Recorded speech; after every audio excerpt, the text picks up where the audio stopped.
रात के लगभग 10:30 बज रहे थे। पलामपुर रेलवे स्टेशन पर चारों तरफ गहरा सन्नाटा पसरा हुआ था। स्टेशन कोई बड़ा नहीं था, इसलिए इस समय वहां ज्यादा भीड़ भी नहीं थी। प्लेटफॉर्म पर सिर्फ 2-3 गांव के लोग अपनी अपनी ट्रेन का इंतजार कर रहे थे, जबकि ठंडी हवा लगातार रेल की पटरियों के ऊपर से गुजर रही थी। दूर तक फैली पटरियां अंधेरे में कहीं खोती हुई दिखाई दे रही थी। उसी प्लेटफॉर्म पर पलमपुर गांव का रहने वाला अर्जुन भी चुपचाप अपनी ट्रेन का इंतजार कर रहा था। वो कभी स्टेशन की घड़ी की तरफ देखता तो कभी दूर अंधेरे में जाती पटरियों की ओर। रात का माहौल पूरी तरह शांत था और समय जैसे धीरे धीरे बीत रहा था। तभी अचानक अर्जुन की जेब में रखा मोबाइल बज उठा। स्क्रीन पर उसके दोस्त का नाम चमक रहा था। अर्जुन ने बिना देर किए कॉल रिसीव कर ली। हाँ भाई बोल, मैं स्टेशन पर ही हूँ, ट्रेन का इंतजार कर रहा हूँ। अच्छा, इसलिए फोन किया था। ट्रेन आते ही आराम से बैठ जाना और पहुंचने से पहले एक बार मुझे बता देना। हाँ बिल्कुल, चिंता मत कर, पहुंचने से पहले फोन कर दूंगा। ठीक है, अपना ध्यान रखना, मिलते हैं। कॉल खत्म होते ही अर्जुन ने मोबाइल वापस जेब में रख लिया। प्लेटफॉर्म पर फिर वही खामोशी लौट आई। पास खड़े 2 गांव वाले धीमी आवाज में बातें कर रहे थे, जबकि एक बुजुर्ग चुपचाप बेंच पर बैठकर रेल की पटरी की ओर देख रहे थे। सब कुछ बिल्कुल सामान्य था। यार पता नहीं आज ट्रेन इतनी लेट क्यों हो रही है, अभी तक तो आ जानी चाहिए थी। बस जल्दी आ जाए, काफी दिनों बाद उससे मिलने जा रहा हूँ, बेकार में और इंतजार ना करना पड़े। इतने में दूर से ट्रेन की लंबी सीटी सुनाई दी। अगले ही पल उसकी तेज हेडलाइट अंधेरे को चीरती हुई स्टेशन की तरफ बढ़ने लगी। धीरे धीरे ट्रेन प्लेटफॉर्म पर आकर रुक गई।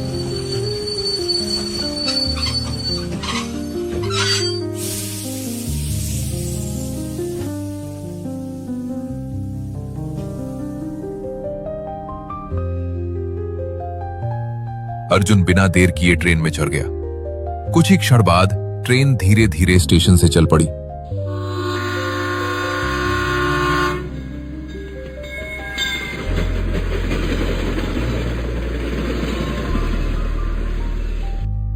और रात के अंधेरे को चीरते हुए अपनी मंजिल की ओर बढ़ने लगी। अर्जुन को बिल्कुल भी अंदाजा नहीं था कि ये सफर एक ऐसी रात में बदलने वाला है जिसके बारे में लोग आज भी खुलकर बात करने से कतराते हैं।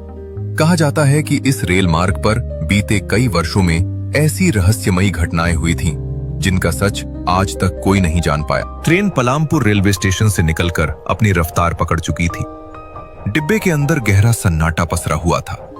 पूरे डिब्बे में सिर्फ अर्जुन और उसकी सामने वाली सीट पर बैठे 2 यात्री ही मौजूद थे।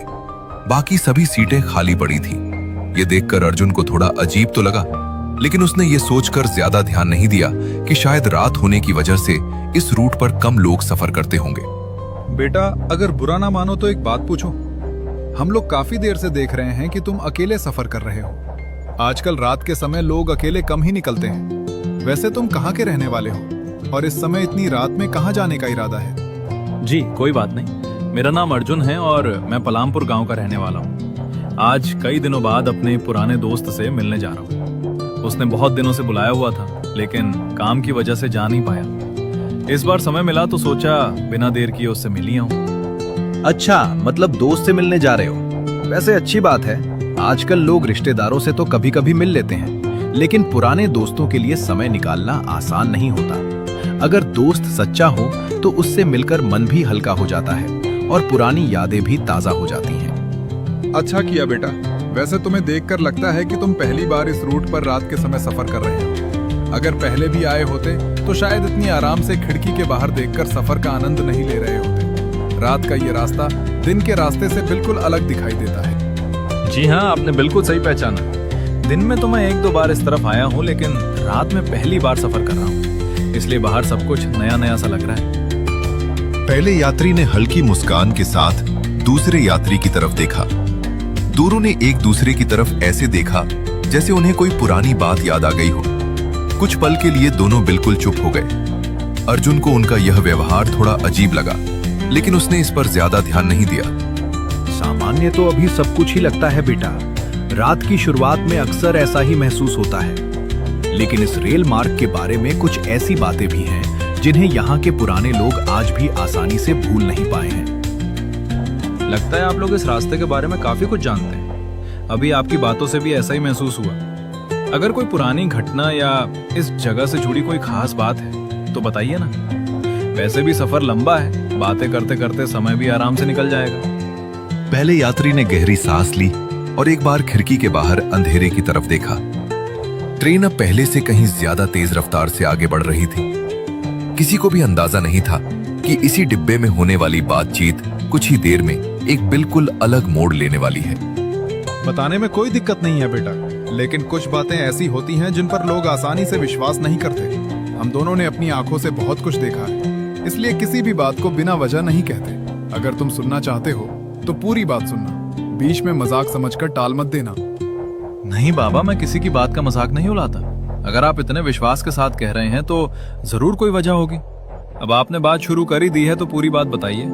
सच कहूं तो अब मेरी भी उत्सुकता बढ़ गई है कि आखिर इस रास्ते की ऐसी कौन सी कहानी है जिसके बारे में आप दोनों इतने गंभीर हो गए हैं। कुछ पल के लिए दोनों यात्री बिल्कुल शांत हो गए।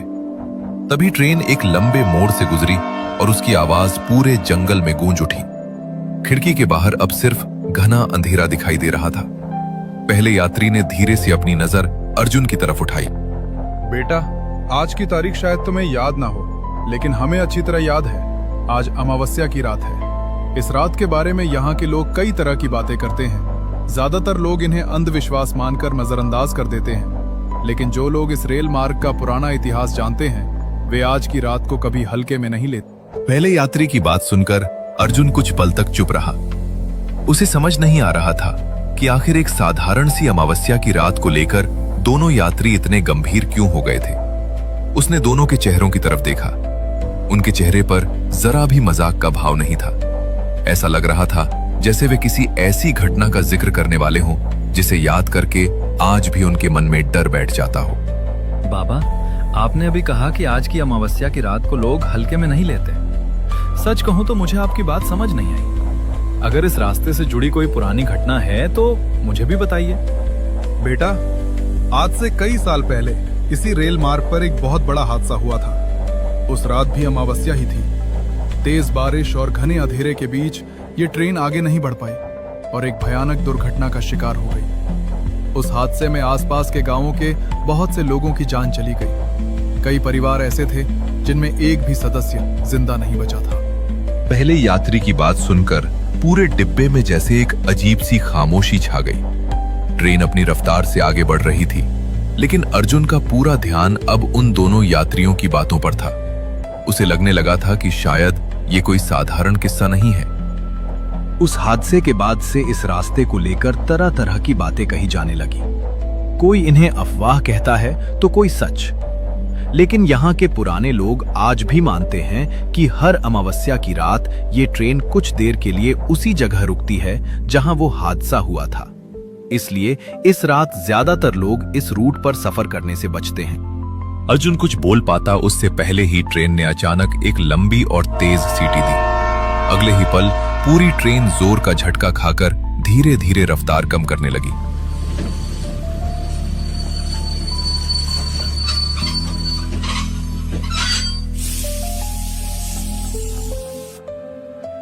खिड़की के बाहर चारों तरफ सिर्फ घना जंगल दिखाई दे रहा था।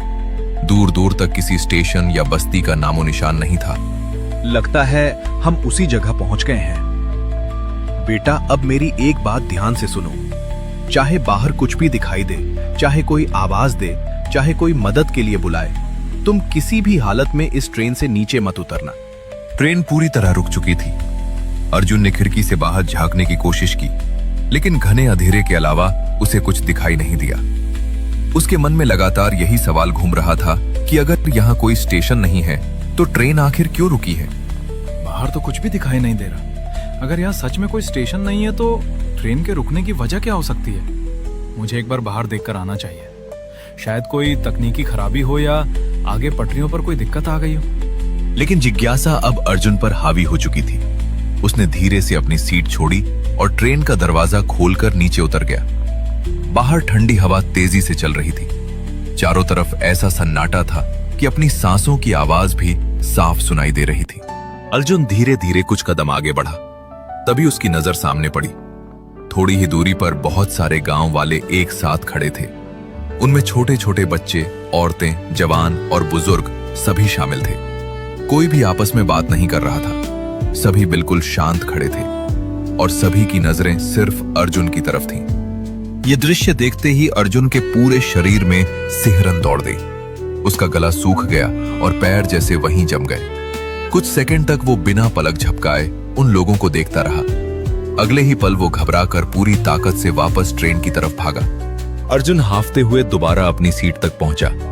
उसने घबराकर सामने देखा, लेकिन इस बार वहां कोई नहीं था। सामने वाली दोनों सीटें पूरी तरह खाली थीं। जिन दो यात्रियों से वो अभी कुछ ही मिनट पहले बात कर रहा था, उनका कहीं कोई निशान नहीं था। ये देखकर अर्जुन के पैरों तले जमीन खिसक गई। वो डर के मारे धीरे से अपनी सीट पर बैठ गया। उसकी धड़कनें तेज हो चुकी थीं और अब उसे पहली बार एहसास हुआ कि शायद उन दोनों यात्रियों की कही हुई हर बात सच थी। थोड़ी देर बाद ट्रेन अर्जुन के स्टेशन पर पहुंच गई। वो धीरे धीरे ट्रेन से नीचे उतर गया। उसने एक बार पीछे मुड़कर ट्रेन की ओर देखा।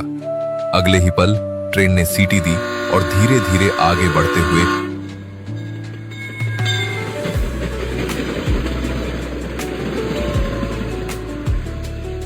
अंधेरे में कहीं गुम हो गई। अर्जुन कुछ पल तक वहीं खड़ा रहा।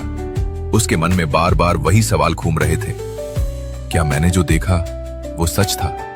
अगर वो सच था तो वे दोनों यात्री आखिर ट्रेन से गए कहां? और क्या वे सच में इंसान थे या फिर उस हादसे से जुड़ी कोई अधूरी परछाइयां? इन सवालों का जवाब अर्जुन को कभी नहीं मिला। लेकिन कहते हैं कि आज भी हर अमावस्या की रात उस सुनसान जंगल में कुछ मिनटों के लिए एक ट्रेन रहस्यमयी तरीके से रुकती है और जो भी जिज्ञासा में उससे नीचे उतरता है वो वापस तो आ जाता है, लेकिन उस रात के रहस्य को कभी नहीं समझ पाता।